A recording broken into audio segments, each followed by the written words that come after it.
Hey guys, welcome to my YouTube channel Raghav classes. दोस्तों, आज मैं फिर से लाया हूं आप सभी के लिए वर्ड पावर का एक प्रैक्टिस सेट। तो आइए शुरू करते हैं। पहला वर्ड है हमारा जिसका आपको पर्यायवाची बताना है, सिनोनिम बताना है आपको। पहला जो वर्ड है हमारा वो है एग्जैसरबेट, EXACERBATE। स्पेलिंग जरूर याद रखिएगा। तो एग्जैसरबेट का मीनिंग आपको बताना है, यानी इसका पर्यायवाची। तो 4 ऑप्शन दिए गए हैं। इसको बताने के लिए आपको इसका हिंदी मीनिंग अगर आपको पता हो तो आप आसानी से बता सकते हो। पहले बच्चों, एग्जैसरबेट का मीनिंग होता है किसी चीज़ को बिगाड़ देना, ख़राब कर देना। ठीक है, तो 4 ऑप्शन हैं, तो क्या हो सकता है? तो इसमें सही आंसर होगा हमारा C, WORSEN। वर्सन का भी मतलब होता है किसी चीज़ को ख़राब कर देना या बिगाड़ देना। ठीक है। वैसे हेडवे का मीनिंग क्या होता है? बहुत ही फेमस वर्ड है, एग्जाम में अक्सर आता है ये। तो हेडवे का मतलब होता है प्रगति। प्रगति मतलब तरक्की। ठीक है। स्क्रीम का मतलब होता है चीखना या चिल्लाना, यानी क्राई का पर्यायवाची हो गया। और डिसलाइक का मतलब होता है नापसंद करना। ठीक है, तो पहले का आंसर होगा हमारा C।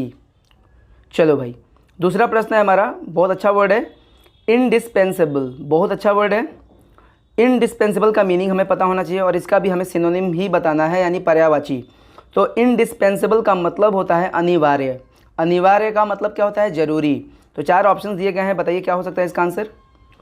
तो प्यारे बच्चों, इसका आंसर होगा हमारा C, एसेंशियल। क्योंकि एसेंशियल का भी मीनिंग होता है जरूरी। ठीक है। वर्ड पावर को स्ट्रॉन्ग करने के लिए प्रैक्टिस बहुत ही ज़रूरी है। अगर आप रोज़ ऐसे वीडियोस को देखते हो, बस बिना मन से भी अगर आप देखते हो, केवल बस आपको रेगुलर होना है, तो आपका वर्ड पावर बहुत ही स्ट्रॉन्ग हो जाना है। तो इसका आंसर होगा हमारा C। वैसे डिस्ग्रेस का मीनिंग होता है अपमानित करना या अपमान। मीक का मतलब होता है विनम्र। और टम्बल का मतलब होता है लुढ़कना या गिर जाना। ठीक है, टम्बल का मतलब होता है लुढ़कना या गिर जाना। तीसरे प्रश्न पे चलते हैं हम लोग, स्लम्प। स्लम्प भाई हमारा वर्ड है, बहुत अच्छा वर्ड है। स्लम्प का मीनिंग क्या होता है भाई? तो स्लम्प का भी मीनिंग होता है गिर जाना, अचानक कोई चीज़ गिर जाना, स्लम्प कहलाता है। ठीक है। तो 4 ऑप्शन दिए गए हैं, एबंडेंस है, कोलैप्स है, इंक्रीज है और एसेंट है। क्या हो सकता है भाई? तो प्यारे बच्चों, आपको इसका अगर हिंदी पता है अच्छे से तो आप मतलब ज़्यादा चांसेस है कि आपको उत्तर मिल जाएगा।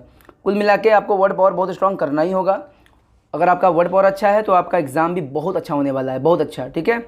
तो वर्ड पावर से इंग्लिश बहुत ज़्यादा सुधर जाती है, इसलिए इस पर आपको कंटिन्यूसली इसकी पढ़ाई करते रहना है।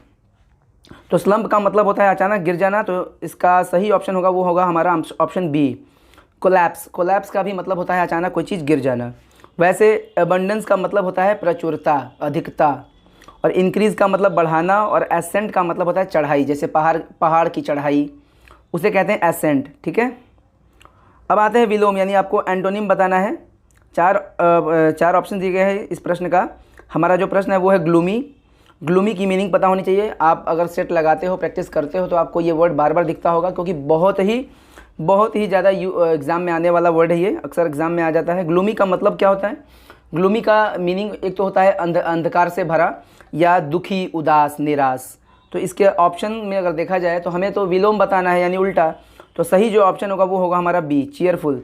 चीयरफुल का मतलब होता है खुश, यानी उदास का उल्टा हो गया खुश। वैसे सरेंडर का मतलब हार मान जाना, ये वर्ब है। और वाइबल का मतलब क्या होता है? वाइबल का मीनिंग होता है जीने योग्य। ठीक है, जीने योग्य। और डिफीट का मतलब हराना। तो बेहतर आंसर होगा हमारा दुखी का सुखी, यानी खुश। ठीक है, तो आंसर होगा B। अब आते हैं 5 नंबर में, हमारा इसका भी एंटोनिम ही बताना है, यानी विलोम। तो फिजिबल का मीनिंग क्या होता है भाई? फिजिबल का मीनिंग होता है प्यारे बच्चों संभव, जिसको किया जा सके, संभव। ठीक है ना, जिसे किया जा सके उसे हम कह सकते हैं फिजिबल। जैसे कोई काम करने योग्य है तो हम कहेंगे कि दिस वर्क इज़ फिजिबल। तो इसका उल्टा हमें बता रहा है, पूछ रहा है। तो फिजिबल यानी संभव, तो संभव का उल्टा असंभव, जिसे किया ना जा सके। तो सही ऑप्शन होगा हमारा D। वैसे इंटरनेट की मीनिंग आप जानते ही होंगे, इंटरनेट यूज़ करते हो आप मोबाइल में। स्वेट का मतलब होता है पसीना, स्पेलिंग ध्यान दीजिएगा। और प्रेटी का मतलब होता है सुंदर। अब आते हैं 6 नंबर, इसका भी आपको विलोम ही बताना है, यानी एंटोनिम। ठीक है। तो ब्लूम का मतलब क्या होता है प्यारे बच्चों? ब्लूम का मतलब होता है खिलना, जैसे फूलों का खिलना, फूल खिलते हैं ना, तो खिलना। तो ब्लूम का मतलब होता है खिलना। तो खिलना का उल्टा पूछ रहा है, तो खिलना का उल्टा मुरझा जाना। तो 4 ऑप्शन दिए गए हैं प्यारे बच्चों, इसमें सही जो ऑप्शन होगा वो होगा D, क्योंकि विदर का भी मीनिंग होता है मुरझा जाना। तो खिलना का उल्टा मुरझा जाना, विदर।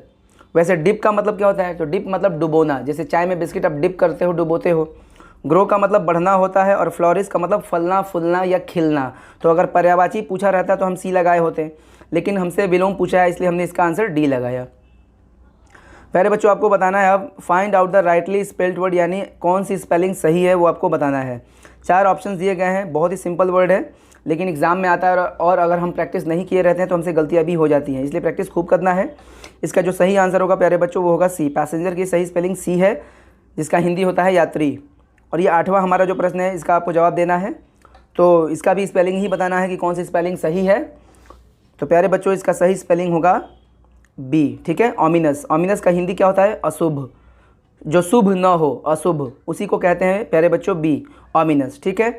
तो प्यारे बच्चों मैं चाहता हूं कि आप एक वर्ड मैं आपको दे रहा हूं फीजिबल, और मैं चाहता हूं कि अगर आपने वीडियो को अच्छे से देखा है तो मैं चाहता हूं कि आप इसका हिंदी मीनिंग कमेंट बॉक्स में ज़रूर लिखें और वीडियो को भी लाइक करें, शेयर करें, और चैनल को अभी तक आपने अगर सब्सक्राइब नहीं किया है तो इसे सब्सक्राइब भी कर ले। Thank you very much.